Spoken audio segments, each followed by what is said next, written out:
Have you ever walked into a room and forgotten why you're there? Welcome to your first day at a new job. Picture this. A freshly minted employee, let's call him Bob, struts into his first meeting clutching a venti cappuccino in one hand and a non-existent understanding of the project in the other.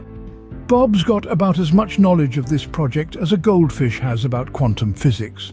But does that stop him? Not a chance. With the confidence of a peacock on parade, Bob nods at every jargon-filled sentence, throws in a right now and then, and even manages to look thoughtful when the acronym ROI is thrown about. The secret to Bob's success? The art of bluffing. He knows that if you act like you've got it all figured out, most people will believe you do. So here's your takeaway from Bob's adventures in corporate wonderland.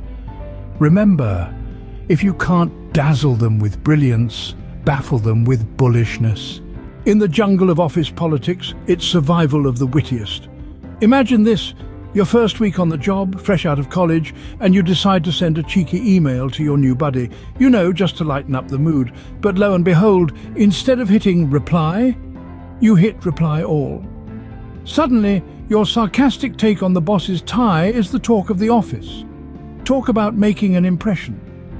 In this labyrinth of unwritten rules and subtle power plays, understanding the office dynamics is as crucial as your morning cup of joe. You see, it's not just about who gets the corner office or who's got the best swivel chair. It's about who you can trust to have your back when the chips are down and the deadlines are looming. Picking the right allies is like choosing the best toppings on your pizza. You want a mix of everything, a bit of the seasoned veterans for their wisdom, a dash of the office jesters for their humour, and a slice of the ambitious go-getters for their drive. Balance, my friend, is the key. But remember, the office is a bit like a theatre stage. Everyone's got a role to play, and every role is important. So while you're busy making allies and dodging sarcastic email mishaps, don't forget to play your part well.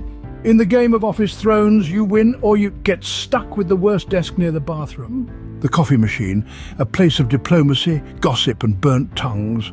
Oh, the tales it could tell if it weren't so busy hissing and gurgling like a disgruntled old man. There was once a young chap, fresh as a daisy in a concrete jungle. One fine day, with his tie twisted and his palms sweaty, he bellied up to the coffee machine, ready to brew his first cup of corporate caffeine.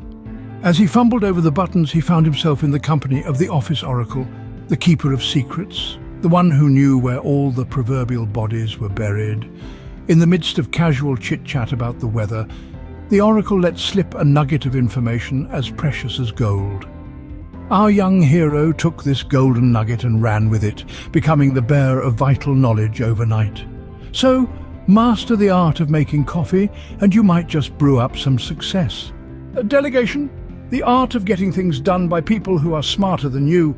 Now, this isn't a call to laziness, my friends, but rather an invitation to smart work. Let me spin you a yarn about a cheeky newcomer. Let's call him Bob.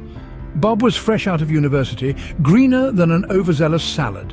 He found himself working with a team of seasoned pros, each with more experience in their pinky finger than Bob had in his entire body.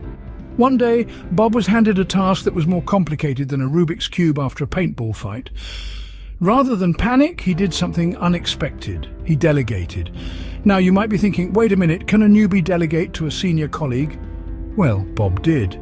He approached the most experienced person in the room, let's call her Susan, and said, "Susan, I've been given a task that's a bit beyond my skill set. I could really use your expertise." Bob didn't just dump the task on Susan. Oh no. He asked for her guidance, acknowledging her wisdom and experience. And guess what? Susan was flattered and happily helped out. Bob didn't just get the task done, he learned from the best and built a rapport with his senior colleague. So there you have it. Delegation isn't about shirking responsibility, but about recognizing the strengths of others and learning from them. Remember, folks, if you want to climb the corporate ladder, make sure you've got someone else to hold it steady.